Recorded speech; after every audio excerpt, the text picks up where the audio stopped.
bem, Rafael, Paulo. Vamos agora falar sobre o coletivo Resistência, né? E sobre esse espetáculo, né? Essa peça, o AI-5, uma reconstituição cênica. Quando é que surgiu o projeto do coletivo? Como é que foi, né? Esse processo? E vamos agora falar desse espetáculo que está em cartaz no Teatro Arthur Azevedo.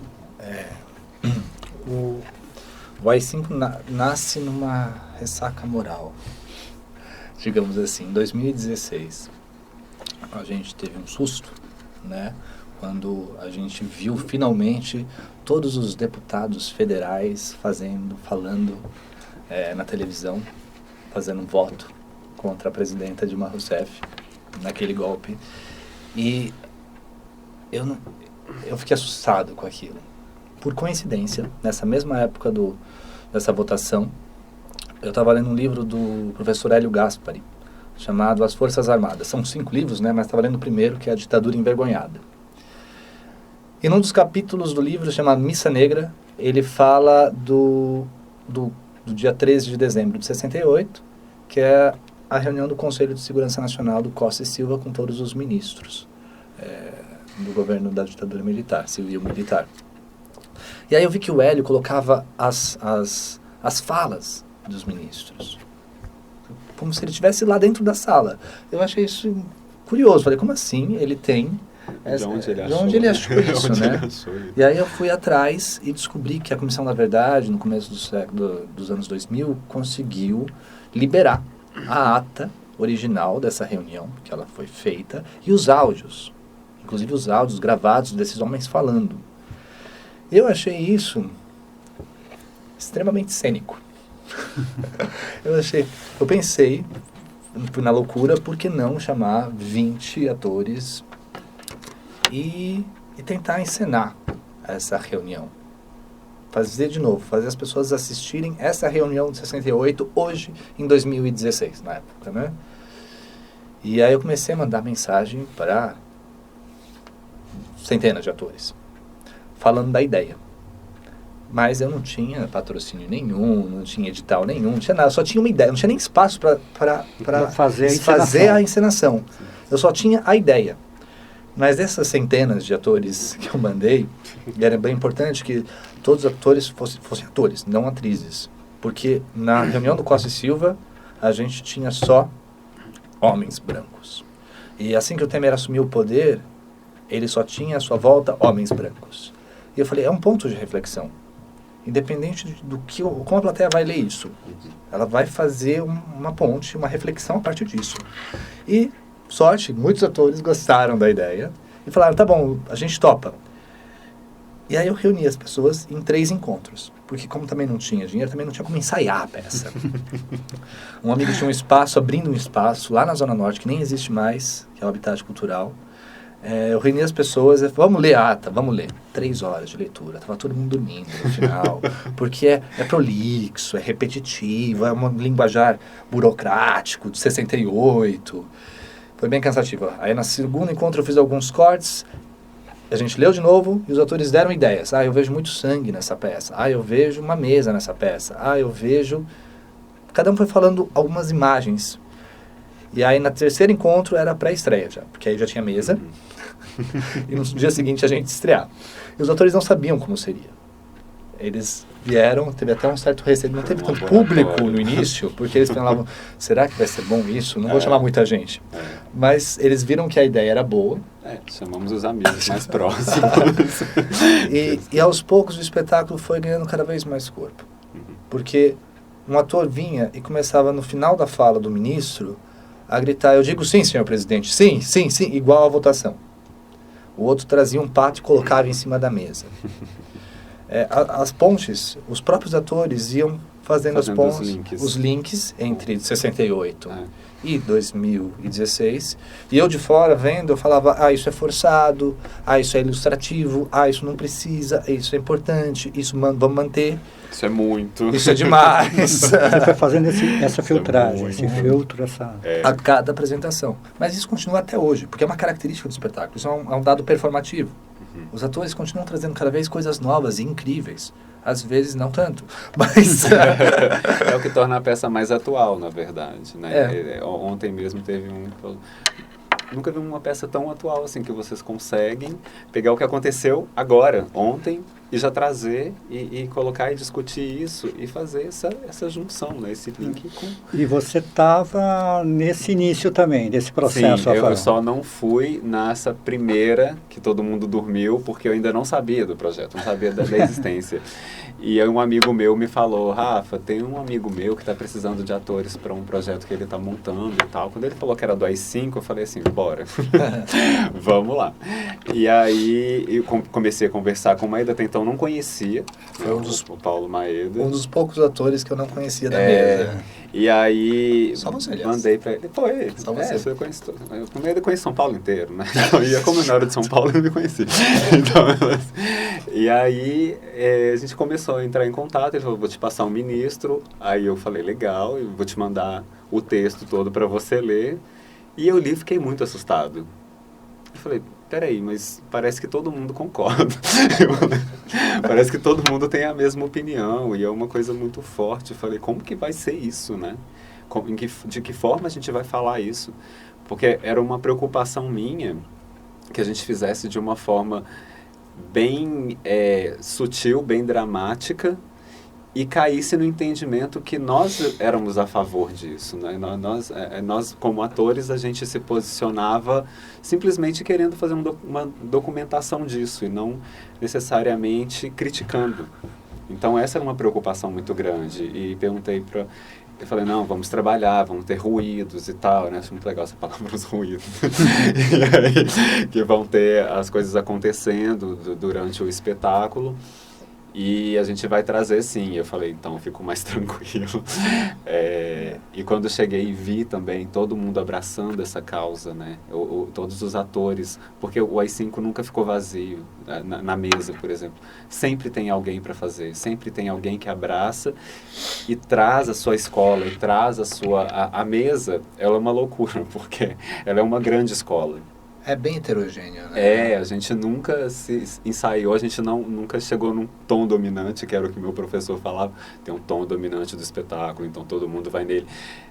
Ela nunca teve isso, cada um tem o seu ritmo, tem a sua colocação, sabe? Tem a sua contribuição para o espetáculo, isso acontece até hoje. Tanto que já passaram 50. Mais de 50 pessoas aí pelo espetáculo. E cada um traz a sua contribuição, às vezes ela fica, às vezes ele leva embora.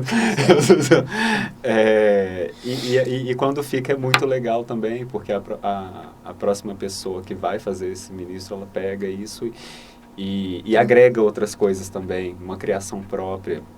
Tem uma liberdade de criação muito grande. E isso é muito legal, né? Que é um caráter performativo. Né? Posso falar uma coisa em cima do que o Rafa falou? Com certeza. Que é... A gente sempre falou assim, bom, todos os atores, todos os colaboradores sempre sabem o meu posicionamento político. Uhum. Não que eu quisesse, a princípio, eu falava muito isso, né? Alguns atores falavam assim, mas a gente não vai fazer nada agite própria, agitação e propaganda, não vai fazer nada panfletário. Não, panfletário era um medo. Era um medo de fazer uma coisa que fosse só levantar uma bandeira, e sim que fosse um ponto de reflexão. Sempre foi mais importante, é um ponto de reflexão. Que as pessoas façam a conexão que elas quiserem, sabe? Seja de esquerda, seja de direita, seja de centro, que as pessoas façam essa conexão. Mas que a arte é neutra, né? Que a gente vê grandes mídias por aí falando assim, nós temos uma neutralidade. É mentira. As pessoas têm um posicionamento. Às vezes elas querem fingir que elas não têm posicionamento, mas elas têm um posicionamento político, ideológico, por trás de cada uma das palavras que elas escolhem. Só um exemplo, né? É muito engraçado. A ata tem coisas tem coisas no áudio que não foram para a ata. Porque a pessoa que estava escrevendo a ata falou, não vou escrever isso aqui. Uhum. Então, ainda bem que a gente tem o áudio. Porque uma palavra faz muita diferença. Sim, exatamente. Então, a gente tem o nosso posicionamento. Desde o início, sempre foi uma conversa, sempre foi muito discutido isso, mas a gente não é neutro. Ao mesmo tempo, a gente também não quer fechar para que o público não tenha um espaço de reflexão. Porque senão também a arte é uma obra aberta. Sim. Eu acho que é importante, né, Paulo, isso que você citou. claro que a gente tem a nossa opinião, vocês têm a opinião, o espetáculo tem uma opinião, mas esse contraditório é muito importante. A gente hoje vive numa sociedade que parece que não existe o espaço para o contraditório. Eu tenho que pensar igual a você, né? Quer dizer, se você pensa um pouco diferente do que eu tenho que matar a sua verdade para mim poder prevalecer. Exatamente. E não é bem assim. Então, acho que a peça também, um dos objetivos da peça deve ser isso, né? Sim. Essa relação de como você vai lidar com o contraditório, cada um colocando a sua reflexão. Exatamente. Né? E além desse objetivo, tem outros também. As pessoas precisam conhecer a história também. Isso é importantíssimo. Logo no começo a gente sabia que de 10 brasileiros, 7 não sabiam que era o AI-5. Continua. E às vezes não sabem. Quando a gente fala, faço uma peça sobre o AI-5 e fala, é alguma coisa que aconteceu, sabe assim? Mas não sabe o teor. O que foi isso, do que realmente aconteceu, né? Que gerou as consequências disso, que até hoje tem. Porque era uma coisa muito escondida, né?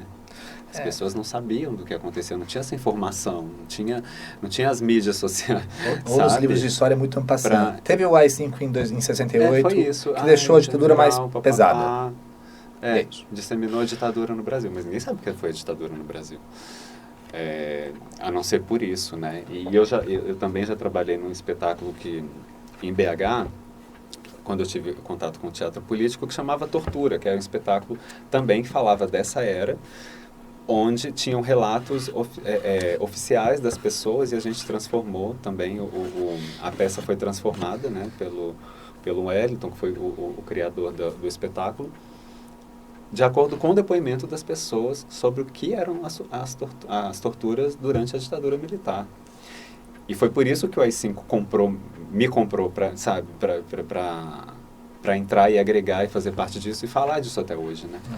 Porque mesmo a gente falando, é curioso, porque a gente sente que as pessoas saem de lá estarrecidas às vezes, transformadas, emocionadas, mas olha onde a gente está hoje de novo, entende? Tipo, é como se no ano passado eu falei assim, gente, dependendo do resultado, do que acontecer nessas eleições mesmo, eu vou ficar muito deprimido, porque a gente ficou o ano inteiro. No ano passado. Nós ficamos... No ano passado fez 50 anos do golpe militar, né? Do AI-5. Do AI-5, o golpe foi em 64. Então, assim, então a gente ficou em cartaz desde abril até dezembro, fazendo todas as terças-feiras, levando o público, mostrando para as pessoas. E nós estamos onde estamos hoje ainda. Então, assim, é difícil ainda furar essa bolha e trazer as pessoas para entenderem o que a gente está querendo dizer. Legal. A Secretaria Municipal de Cultura publicou sobre o espetáculo e nós já tivemos pessoas atacando sem saber do que se trata. Sem ao menos pesquisar, sem ao menos entrar em contato com a página, com a gente da produção, para entender o que é. Simplesmente falando, são os petralhas que estão querendo, falar de coisas, contra as nossas ideias, enfim. Assumir uma versão da história. Assumir uma versão e falando que falam uma verdade. E não a gente tem um posicionamento claro de esquerda, mas a gente não é partidário. A gente não está indo para lado nenhum necessariamente. A gente está mostrando o que aconteceu e o que não deve acontecer de novo. Não deveria, né, acontecer de novo. E, na verdade, é uma tendência do coletivo esse teatro documentário, que é um formato de... Então, o coletivo, aí é uma outra história. Porque desde 2016, a temporada de 2016, a temporada de 2017, essa temporada enorme de 2018, não era um grupo de teatro. Era um coletivo de pessoas que aos poucos ia se transformando, ia mudando, já trocava um ator no mês, e esse ator novo chegava e ficava. Era uma coisa em constante transformação, mas não era um grupo de teatro. No final do ano passado, eu tive outra crise muito louca, mas em vez de transformar isso num outro espetáculo, eu simplesmente fui embora. Eu falei, não não aguento mais Brasil, não aguento mais nada, eu fui sair e deixei, ainda bem, na mão de ótimas pessoas. Falei assim, taquem o projeto, porque ainda é necessário fazer. Eu não sei se eu vou voltar. Eu não sei, eu fui embora do Brasil. Eu não sei se eu vou voltar. Eu vou andando na carona, vou sair por aí. E se eu voltar um dia, legal. Se eu não voltar, vocês estão fazendo a peça. Porque é importante que as pessoas saibam que isso aconteceu. Sim. Eu voltei, ainda bem. Estou feliz.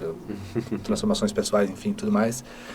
Mas essa galera continuou. Foi lá, conseguiu retomar o contato com o teatro que a gente estava no final do ano passado para continuar a temporada. Conseguiu essa temporada no Arthur Azevedo. E aí, quando eles se viram enquanto um coletivo cuidando disso, né? Aí virou o coletivo Ato de Resistência. Então, o que a gente está começando agora, o que está começando agora é uma forma de grupo de teatro, de coletivo, que eu nunca vivi. E até alguns dos atores falou isso. Muitos deles, muitos de nós. Porque geralmente a gente junta uma pessoa com uma ideia normal e fala, vamos formar um grupo. Aí forma o nominho do grupo, aí começa a estudar um tema ou um texto, e aí monta. Dessa vez não, está sendo uma outra coisa. Como vai ser isso, o futuro?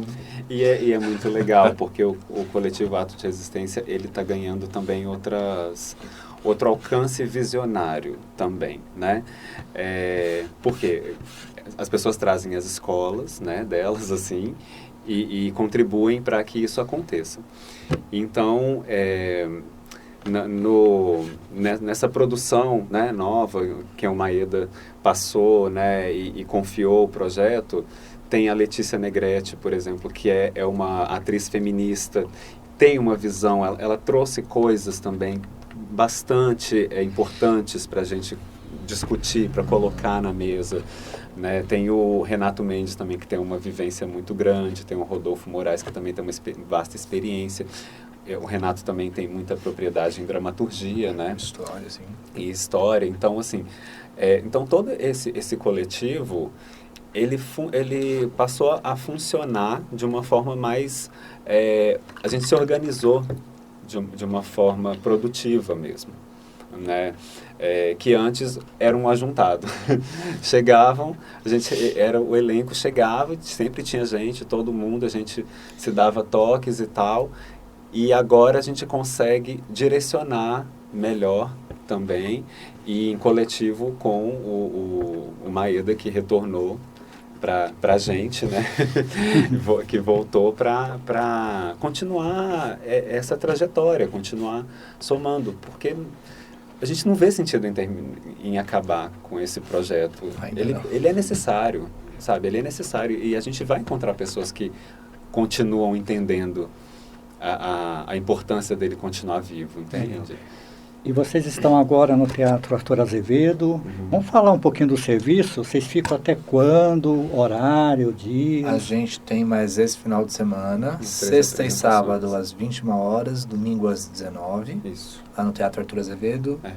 R$30 inteira, 15,5. Nós temos uma promoção lá na nossa página. Quem curtir, sabe, começar a seguir a gente nas redes, tem a meia entrada, a gente chama de Amigos do AI5.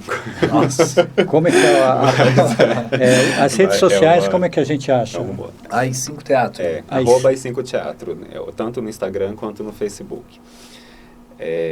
Então a gente alimenta bastante a página. Nós temos a nossa assessoria de imprensa, né, que é a Sem Paredes Cultural, que inclusive divulga para vários lugares. Então nós colocamos lá os lugares também que estão sendo divulgados e tal. Então a gente ganhou muita visibilidade também. Tem muita gente que vem porque viu divulgado, tem gente que vê no guia off e fala, olha, eu quero ver essa peça, achei muito legal o tema e tal. Aquelas que vêm há tanto tempo, agora tem que ver isso, né? Exato. Há tanto tempo. Tem algum motivo para estar aí na tanto que eu vou lá assistir essa peça.